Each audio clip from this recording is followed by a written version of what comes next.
placer enorme veros. Seguro que algunos ya visteis la primera jornada de este experimento que hicimos con todo el tema del coronavirus y todas estas semanas que estamos pasando en casa. Se nos ocurrió un poco la idea de organizar estas pequeñas tardes de un rato corto que nos ayude a actualizarnos, y si está con tan gente tan genial como Guillermo Ceniza la semana pasada o la anterior, y ahora con Ana, pues qué decir. Así que nada, darle, aunque ya se lo he dicho, ahora también quería aprovechar la oportunidad para darle las gracias en público, porque la verdad es que es maravilloso hacer esto de manera totalmente altruista, sin recibir nada más que por el placer de compartir. Y pues eso, yo el primero súper agradecido porque vamos a aprender un montón hoy. Y nada, la voy a presentar para los que no las conozcáis, que seguro que sois pocos, pero Ana es fisioterapeuta por la Universidad Autónoma de Barcelona, es ortoprotesista por la Escuela Ramón y Cajal de Barcelona, trabaja en Healthy, Gerardo León Clínica Integral y con el equipazo de ortopediátrica, de ortopedia pediátrica avanzada. Es terapeuta del método Mackenzie certificada en nivel D, es terapeuta Scrot certificada en nivel C2, es miembro de la Sociedad Española de Neurología en la sección de fisioterapia y miembro de la SEFIP, de la Sociedad Española de Fisiopediatría, y nos lo contará hoy, pero he estado haciendo una estancia formativa hace no mucho, ¿verdad?, en la Morgan Stanley Children's Hospital en New York Presbyterian, ¿vale? Pues nada, empezamos y de nuevo muchas gracias, Ana. Nada, gracias a vosotros. Mil gracias por haber pensado en mí, por acordaros de mí. Espero que os guste. Como tenemos poquito tiempo, yo he intentado hacer una presentación clara y concisa, y de todas formas al final de la charla pues quedará un tiempo para preguntas y para debate y demás. Si os parece, voy a compartiros mi pantalla para que podáis ver mi presentación y me vais viendo también al otro lado. Un segundito. Compartir pantalla. Aquí la tengo. Vale. Entiendo que la estáis viendo. Decidme que sí con las cabezas. ¿Sí? Vale. Pues vamos. La escoliosis en tiempos de confinamiento. Vamos a hablar de la escoliosis, que no deja de ser todo un mundo dentro del universo de la fisioterapia.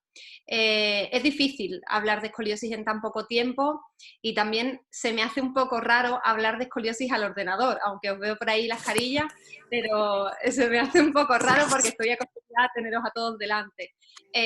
Aún así voy a intentar transmitiros lo mismo que cuando estamos juntos, y si tenéis alguna duda o queréis hacer algún comentario, estoy atenta. Os cuento, tal y como os decía Álvaro, yo por las mañanas trabajo en Healthy, que es una ortopedia que tiene servicios de rehabilitación, atención temprana y otras cuantas disciplinas sanitarias, y ahí tengo la posibilidad de diseñar los corsés para mis propios pacientes, lo cual para mí es un plus, ¿no? No solo me encargo del tratamiento fisioterapéutico, sino que también puedo diseñar un corsé. Y por las tardes tengo el honor de trabajar en el equipo ortopediátrica. Dentro del equipo ortopediátrica tenemos un programa que se llama Pedispine, y es específico para el tratamiento de la escoliosis, tratamiento tanto conservador como quirúrgico. Este programa lo dirige el doctor Farrington, que quizás está por ahí conectado. Un beso, jefe. Y bueno, ahí dentro del equipo pues tengo la oportunidad de aprender pues dentro del quirófano, fuera, de hacer estancias clínicas, y es lo que me permitió precisamente ir a Nueva York el año pasado a hacer la estancia clínica en el New York Presbyterian. He escogido la guía de la SOSOR de 2016, es una guía que se elaboró en 2016 y se publicó en 2018. La he cogido porque es una guía de acceso libre, es decir, que tanto para la gente que ya trabaja con escoliosis como para la gente que quiere comenzar a trabajar con escoliosis es un buen punto de partida. Es de acceso libre, ya os lo digo, ya os he dicho, y podéis encontrarla tanto en la página de la SOSOR, que es una sociedad internacional de tratamiento conservador de la escoliosis, donde hay fundamentalmente rehabilitadores y fisios, aunque también hay otros profesionales. La encontráis en la SOSOR y la encontráis en la revista Scoliosis and Spinal Disorders, ¿vale? Es libre. ¿Por qué he escogido esta guía y no otra? Pues porque tanto para los que ya trabajáis con escoliosis como para los que no, nos ofrece una base potente, muy actualizada sobre patología, etiopatogenia, historia natural de la escoliosis, y además nos dice cómo debemos asesorar a los pacientes, qué tipo de tratamiento conservador realizar, cuándo realizar ese tratamiento conservador, cuándo realizar el tratamiento ortésico y cómo hacerlo, cuándo y cómo deben realizarse los ejercicios o la fisioterapia específica.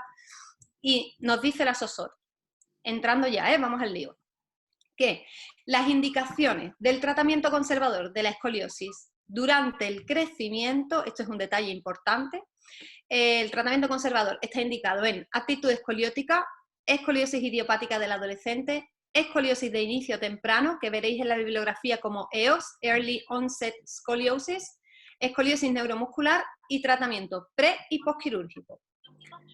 ¿Cuáles son los objetivos que se plantea con el tratamiento conservador? Pues frenar la progresión de la curva o incluso, si es posible, reducirla, prevenir o tratar disfunciones respiratorias, prevenir o tratar síndromes dolorosos de la columna y mejorar la información sensitiva mediante la corrección postural. Ya veréis más adelante que hacemos mucho hincapié en la integración sensorial de las posturas correctivas. ¿Cómo se define la escoliosis? Pues la escoliosis es una deformidad tridimensional, lo habréis escuchado 7.000 millones de veces. Es una deformidad tridimensional de la columna y por tanto del tronco, en la que aparece una curva lateral en el plano frontal de 10 o más grados. ¿Y por qué hago tanto hincapié en la tridimensionalidad? Porque así es como se ve una escoliosis por dentro. Si os fijáis en la figura, ¿todo bien? Si os fijáis en la figura A, veis un acuñamiento lateral del cuerpo vertebral en la parte cóncava de la curva y un ensanchamiento, un sobrecrecimiento del cuerpo vertebral, de un hemicuerpo vertebral en la parte convexa de la curva. Y en la figura B tenéis una vértebra en la que podéis ver la asimetría de los pedículos, que es muy evidente, y también veis como la cara superior del cuerpo vertebral no coincide con la cara inferior, están torsionadas, es decir, que la tridimensionalidad de la deformidad no solo ocurre entre las vértebras, sino dentro de las propias vértebras. Las propias vértebras también sufren la deformidad. Así es como se ve una escoliosis por fuera cuando le decimos al paciente que haga una flexión anterior de tronco. Cuando le decimos al paciente que haga el test de Adams, lo que vemos es una línea, la tortuosidad que forman la línea de las apófisis espinosas, y vemos también una jiba torácica, en este caso toracolumbar derecha. ¿De dónde sale la escoliosis? ¿Cuál es la etiología? ¿Qué la causa? No lo sabemos. La escoliosis, hay muchos tipos de escoliosis, escoliosis sindrómicas, escoliosis neuromusculares, escoliosis secundaria, pero las idiopáticas, las escoliosis de causa desconocida, suponen el 75-80% de todas las escoliosis. Hay muchas hipótesis, se han planteado muchas hipótesis, hay algunas evidencias, es decir, sabemos que hay cierta relación con algunas alteraciones genéticas, cierta relación con el colágeno, con la vitamina D, hay muchas teorías, algunas pruebas, pero en conclusión todos los autores resumen que debe ser una cuestión multifactorial. No es solo una causa la que produce la escoliosis, sino la combinación de varias. Dentro de las escoliosis idiopáticas hay dos grandes grupos. Por un lado estarían la escoliosis de inicio temprano, que a su vez se dividen en infantil y juvenil, dependiendo de la edad a la que ocurran, y la escoliosis idiopática del adolescente, es un segundo gran grupo. Pues bien, en estas charlas vamos a hablar muy específicamente de la escoliosis idiopática del adolescente, porque supone el 80% de todas las escoliosis idiopáticas se producen en adolescentes por encima de los 9 años, y además nos vamos a centrar en esta porque el abordaje que se hace de las escoliosis de inicio temprano y de las escoliosis del adolescente es absolutamente diferente. El tratamiento es diferente, el pronóstico es diferente, la historia es diferente. Con lo cual vamos a centrarnos en la del adolescente, que es, bueno, eso, que gana por goleada, que es muy superior. La historia natural y el pronóstico. La historia natural de la escoliosis, las escoliosis tienden a la progresión, tienden a empeorar, pero esto va a depender en gran medida de la maduración esquelética y de la severidad de la deformidad. No va a seguir progresando con la misma facilidad una curva de 20 grados, una curva de 15 grados, que una curva de 50. A más severidad, más riesgo de que continúe progresando. Y la progresión, además, parece tener cierta relación con el plano sagital. Y es algo que se está estudiando en profundidad. ¿Por qué progresa una curva? Bueno, os voy a enseñar, esta diapo que veis es el círculo de Stokes, en el que nos dicen que hay un evento desencadenante en el que se produce un acuñamiento vertebral, ese que os enseñaba antes, lo cual forma una curva lateral del raquis. Esa curva lateral produce una carga asimétrica en los cuerpos vertebrales y esa carga asimétrica se traduce también en un crecimiento asimétrico del cuerpo vertebral contralateral, del hemicuerpo vertebral contralateral. Con lo cual, cada vez se acuña más la vértebra, cada vez hay más curvatura lateral, cada vez hay más carga asimétrica y más crecimiento asimétrico en el lado contrario. Es un círculo vicioso que es difícil de romper. Vamos a ver, ¿qué necesito cuando me encuentro con un paciente de escoliosis, ¿no? ¿Qué valoración tengo que hacer y cómo realizo el seguimiento de mi paciente? Lo primero que vamos a hacer es diferenciar entre la escoliosis y la actitud escoliótica. A simple vista pueden parecer lo mismo. La diferencia radica en que en la escoliosis hay una rotación del cuerpo vertebral y se produce este fenómeno de torsión que yo os estaba diciendo, y en la actitud escoliótica no. En la actitud escoliótica solo hay una curva lateral. Por lo tanto, cuando tengo al paciente delante es importante hacer este diagnóstico diferencial. El doctor Lirola siempre dice que lo fundamental es tener un diagnóstico de certeza y en este caso pues también tiene razón. En ambas encontraremos una curva lateral que en la escoliosis será parcialmente reductible y en la actitud escoliótica será reductible al 100%. Podemos encontrar en ambas asimetrías de vacío, básculas pélvicas, asimetrías escapulares o de hombro. Y en la escoliosis voy a encontrar un Adams positivo siempre, que generalmente va a ser una jiba torácica o una prominencia lumbar, y además generalmente va a ser torácica derecha, lumbar izquierda. Cuando me encuentro con una jiba torácica o toracolumbar izquierda, la voy a llamar curva atípica y generalmente voy a necesitar estudiar un poco más sobre esa escoliosis. En la actitud escoliótica, sin embargo, lo que vamos a encontrar pidiéndole al paciente que haga un test de flexión anterior, un test de Adams, es un Adams negativo, un falso positivo. ¿Y por qué se va a producir un falso positivo? ¿Estáis pensando? Pues, por ejemplo, por una discrepancia de longitud de las extremidades inferiores. Si hay una pierna más larga que otra, la pelvis va a producir una báscula y eso va a producir un fenómeno que me va a hacer pensar que hay una jiba.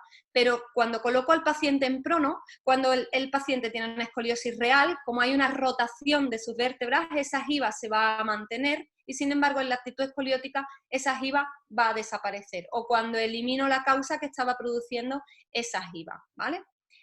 ¿Habéis pillado? ¿Estáis bien? Seguimos.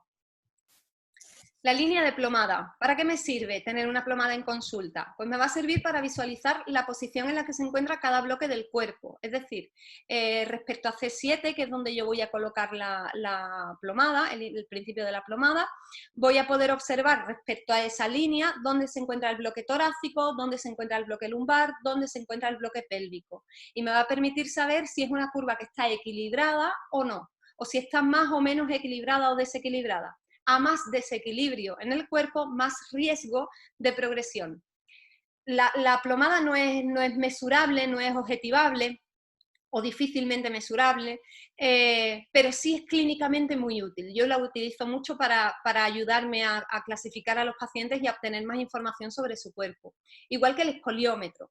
El escoliómetro es un cacharrito que podéis obtener fácilmente en cualquier sitio. Incluso hay aplicaciones disponibles que están validadas, que las podéis descargar a los móviles.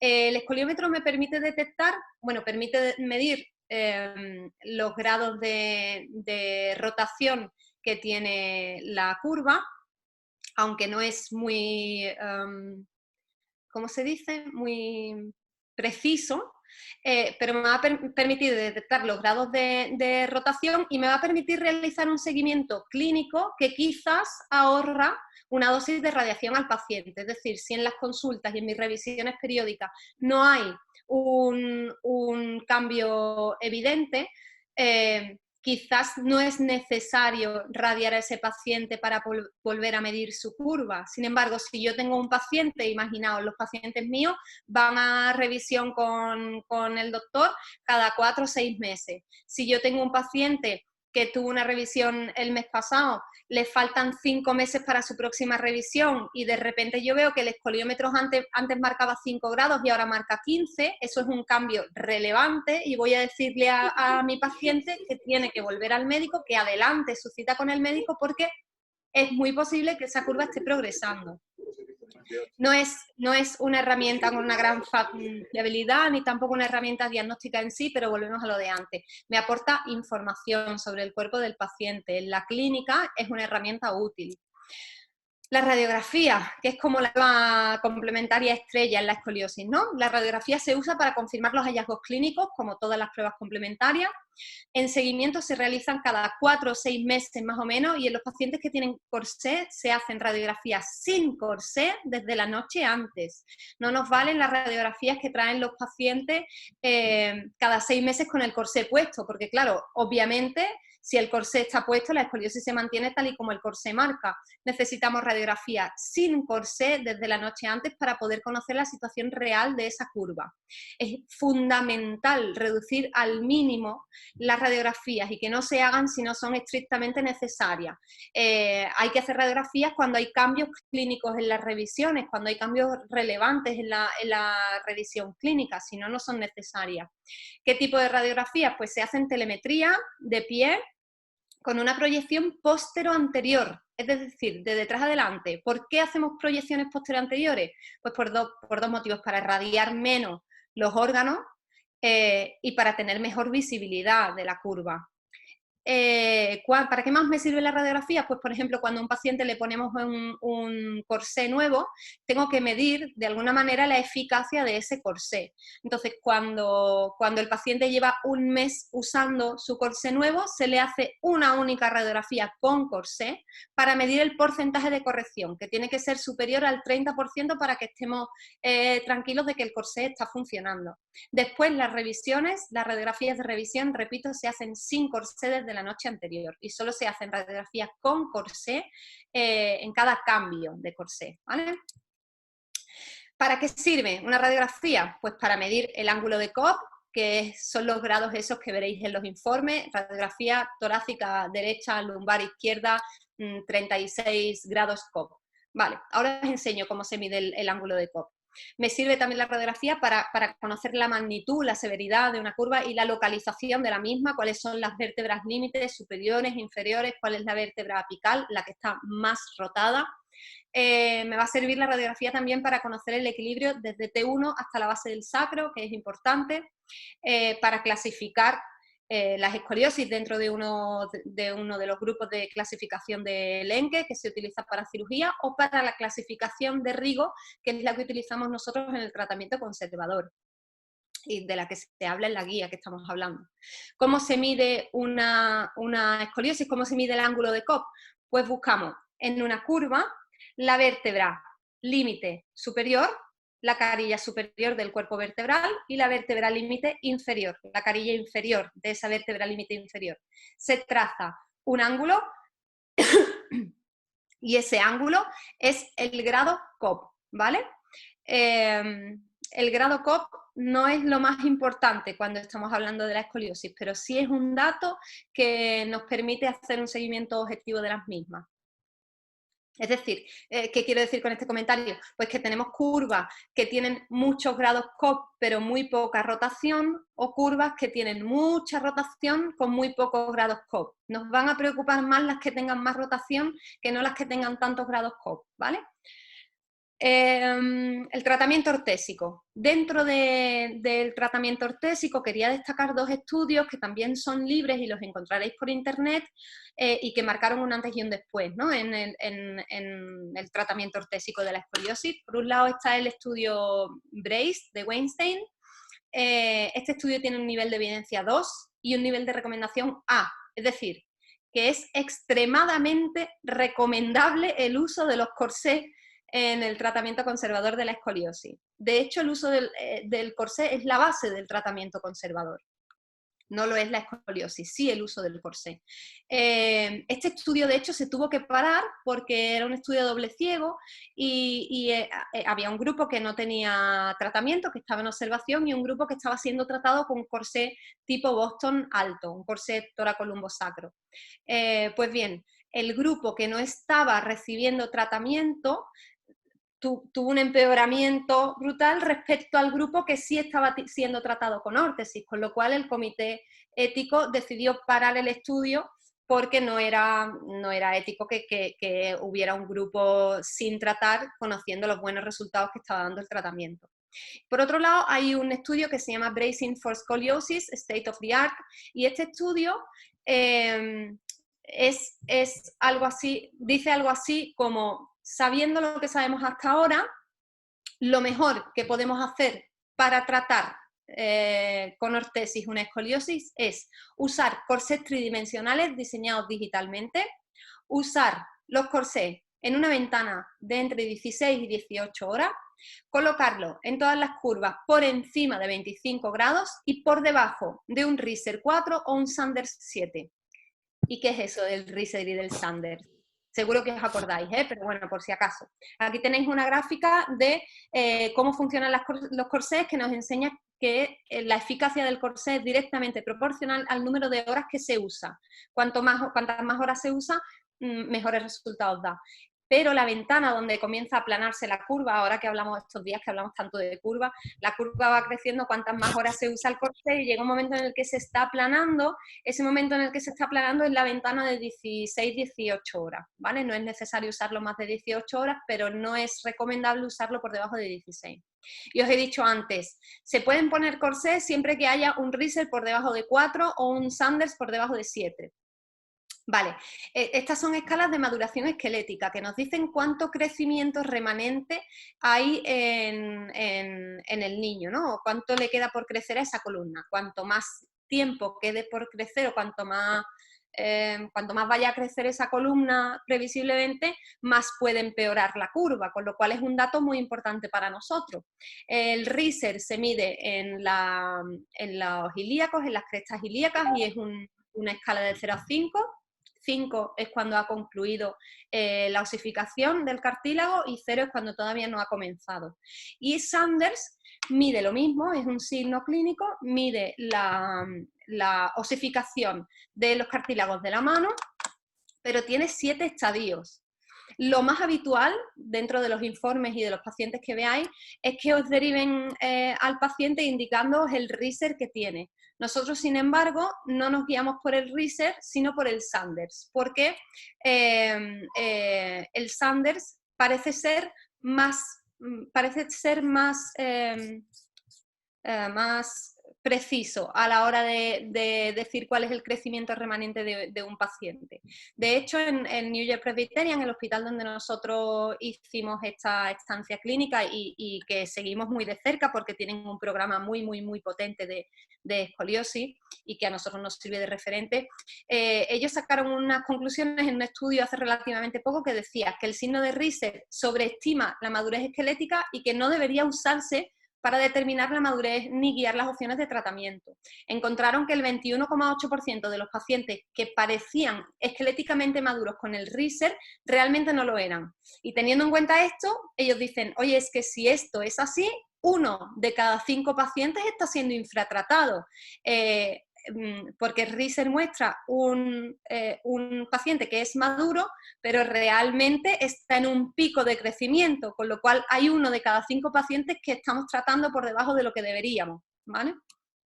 Ese es el signo de Sanders y ahí os he puesto una foto porque tuve la oportunidad de conocer al doctor Sanders, el que había diseñado el signo, y me hizo mucha ilusión, le pedí una foto. Ahí estoy con mi compañero Jorge, que es el ortesista del equipo.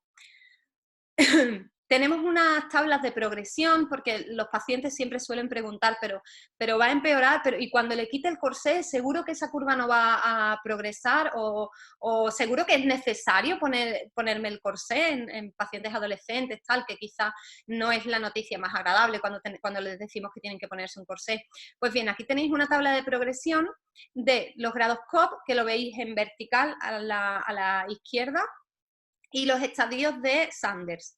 Por ejemplo, si miráis un paciente con 30 grados de curva, en un Sanders 1, es decir, que le queda un montón de crecimiento por delante, le queda mucha maduración esquelética, tiene un 100% de probabilidad de que su curva progrese. Sin embargo, ese mismo paciente con 30 grados en un estadio 5, por el crecimiento y por la maduración esquelética que tiene un 0% de progresión, con lo cual cuando indicamos al paciente que se puede quitar el corsé, lo estamos haciendo con cierta seguridad.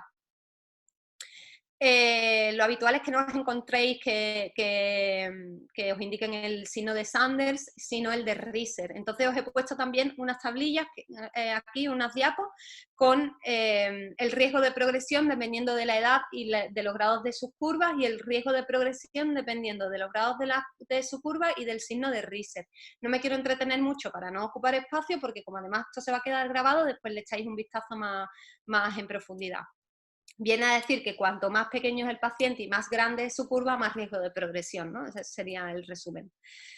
La fisioterapia específica, que seguro que queréis que hable de esto, que para eso estamos. Hay 7 abordajes principales, 7 escuelas principales, que son el abordaje de Lyon, el método Roth, el SEAS italiano, el BSPTS Concept, que antes llamábamos BSPTS Roth, Dobomed, Sideshift inglés, y el FITS.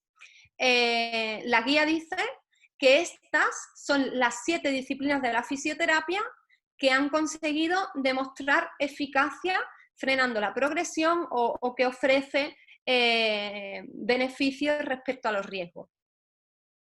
Nosotros la que utilizamos es la BSPTS Concept, antes llamado BSPTS Roth, y un momentito que se me ha ido la pantalla.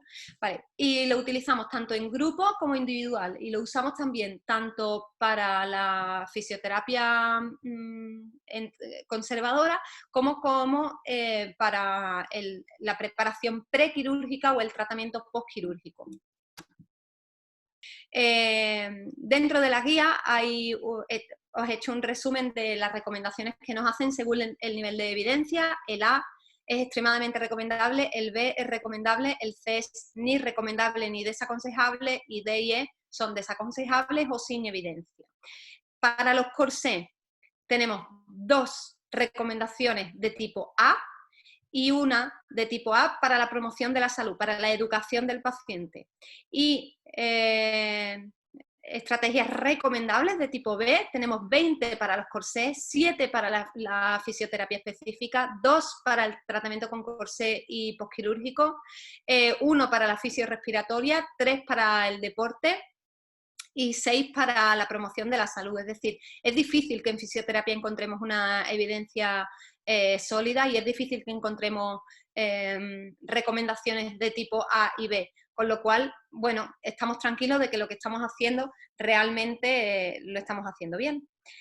A modo de resumen, os diré, para que os quede claro, que el tratamiento conservador de la escoliosis que ha conseguido demostrar más eficacia es el que combina el uso de corsé durante 16-18 horas con un programa de fisioterapia específico, y que no se os puede olvidar que la base del manejo conservador es el corsé, que la fisioterapia específica tiene una fuerte evidencia, bien, que el abordaje multidisciplinar es clave en el tratamiento conservador, necesitamos diferentes disciplinas para hacerlo bien, que siguiendo las recomendaciones de la guía el abordaje de fisioterapia tiene que basarse en una de las 7 escuelas que he mencionado anteriormente y que el tratamiento debe ser llevado a cabo por profesionales que estén formados y entrenados específicamente en escoliosis.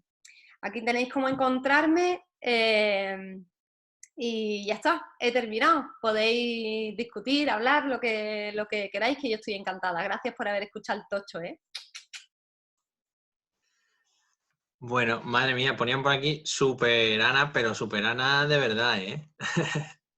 Muchísimas gracias, Ana, ha sido genial. Creo que nos queda como 10 minutillos, un poquito menos, para preguntas.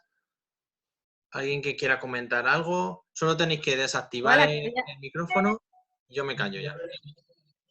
había mucha gente conectada, no lo estaba viendo.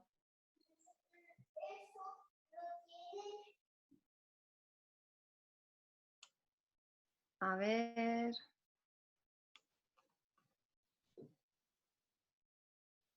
Mira, te preguntan, Ana, no sé si lo ves, si hay algún estudio que evidencia la relación de las escoliosis con distrofias musculares. Bueno, es que hay todo un grupo entero de escoliosis neuromusculares, ¿vale? Hay escoliosis neuromusculares que se producen que son hipotónicas, que se producen en síndromes de hipotonía global, y otras escoliosis neuromusculares que se producen por distonías o por hipertonías, espasticidad y demás.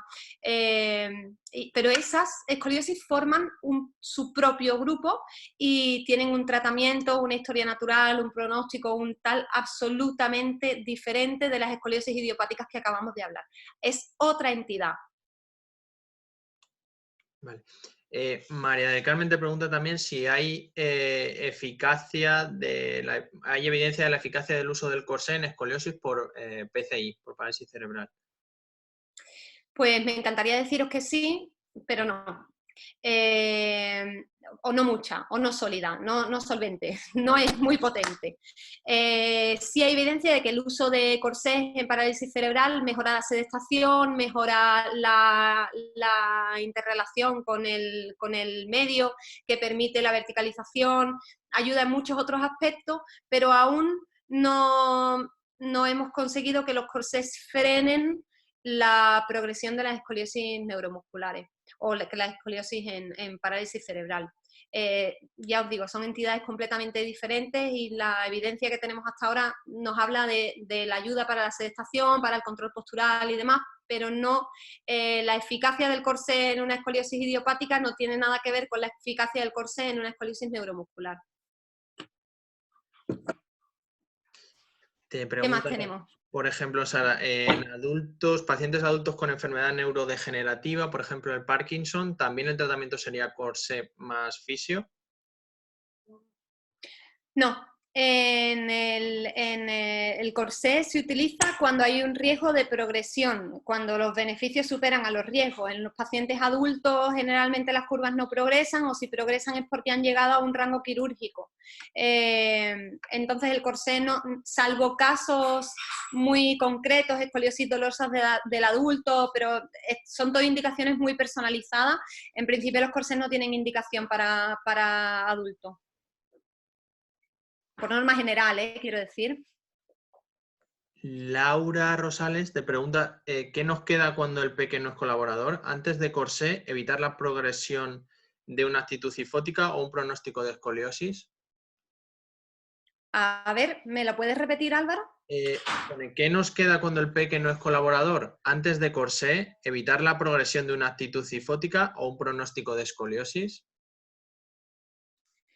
Cuando el peque no es colaborador, es difícil hacer fisioterapia. Podemos hacer fisioterapia basada en el juego, pero es difícil hacer el método de fisioterapia. BSPTS Concept, por ejemplo, nosotros tratamos con niños, pero un niño que tiene que ser colaborador y tiene que tener capacidad para ejecutar los ejercicios, que no son fáciles. ¿Qué hacemos para evitar la progresión de la cifosis o de la escoliosis? Corsé. Hay que poner un corsé, pero hay que poner un corsé cuando hay que ponerlo. Cuando se superan los 25 grados, y cuando el paciente está por debajo de un RISER 5, un Sanders 7. Mira, Chris te pregunta ¿por qué la radiografía se hace en bipedestación? Porque en decúbito no hay efecto de la gravedad y por tanto la curva no sería real. Además el plano siempre va a derrotar un poco. La hacemos para ver realmente la curva que hay cuando el paciente se encuentra en carga y con la fuerza de la gravedad que colapsa las curvas, ¿no? Que las aumenta. Raquel te pregunta si tienes experiencia y o sabes de algún estudio pronóstico en pacientes con miopatía nemalítica.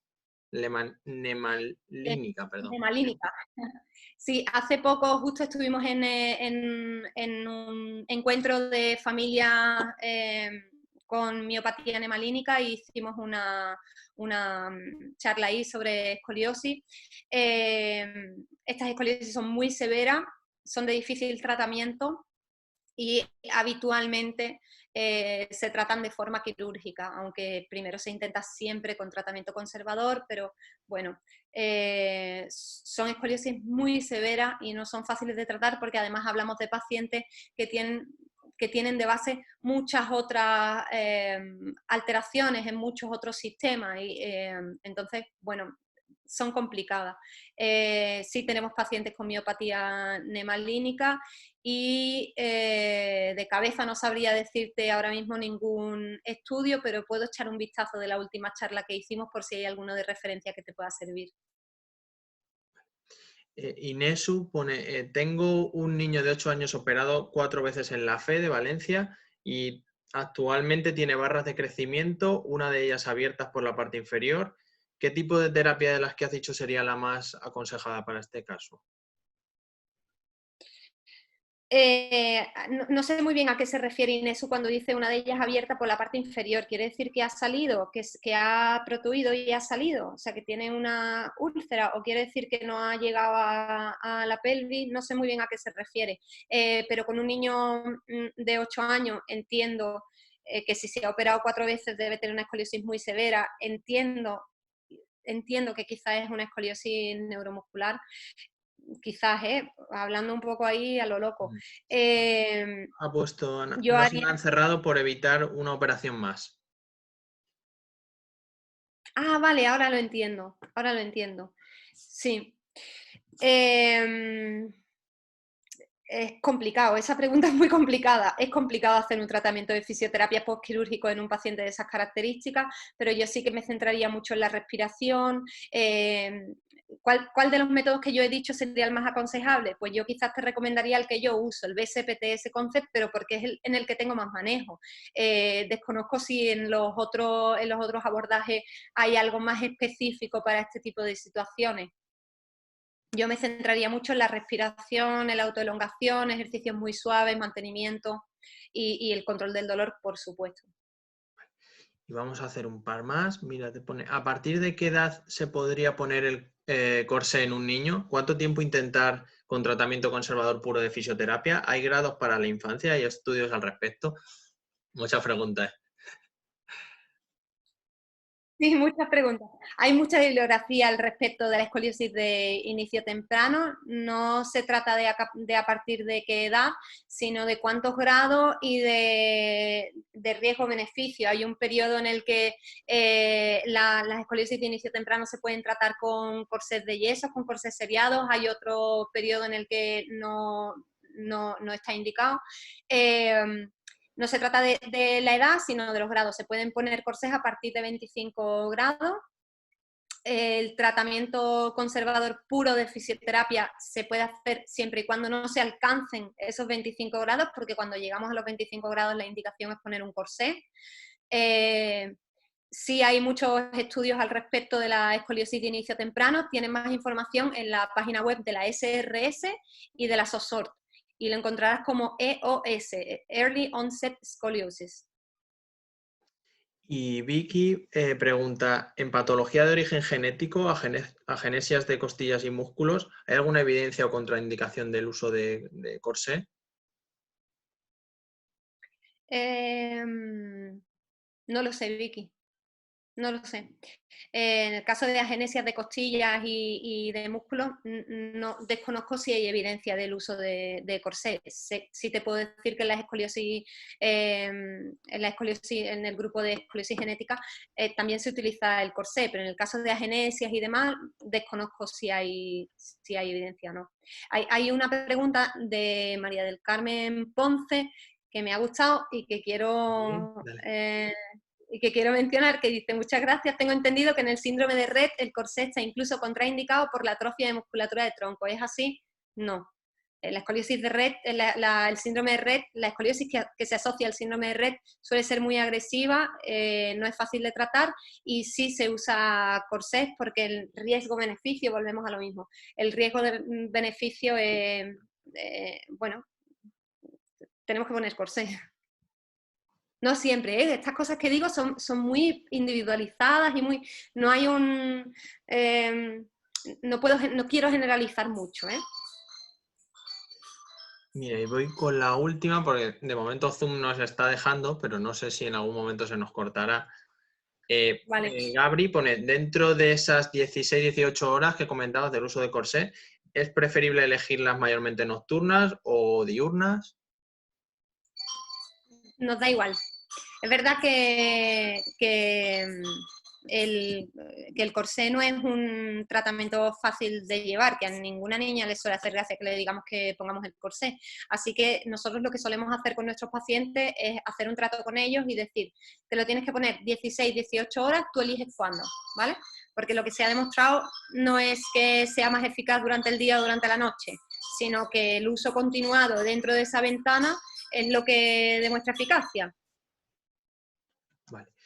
Pues hay muchísimas preguntas, de verdad. Muchísimas gracias a todos. Bueno, hemos estado todo el rato con 100 participantes, que era lo máximo que nos dejaba Zoom, que ni de lejos pensamos cuando se nos ocurrió esta idea que podíamos llegar a tanto, pero es que la verdad es que ha merecido muchísimo la pena. Dar las gracias a todos y sobre todo a Ana, que es la que se lo ha currado aquí con esta pedazo de presentación y esa enciclopedia que tiene en la cabeza. Así que nada, lo dicho, muchísimas gracias a todos y Ana.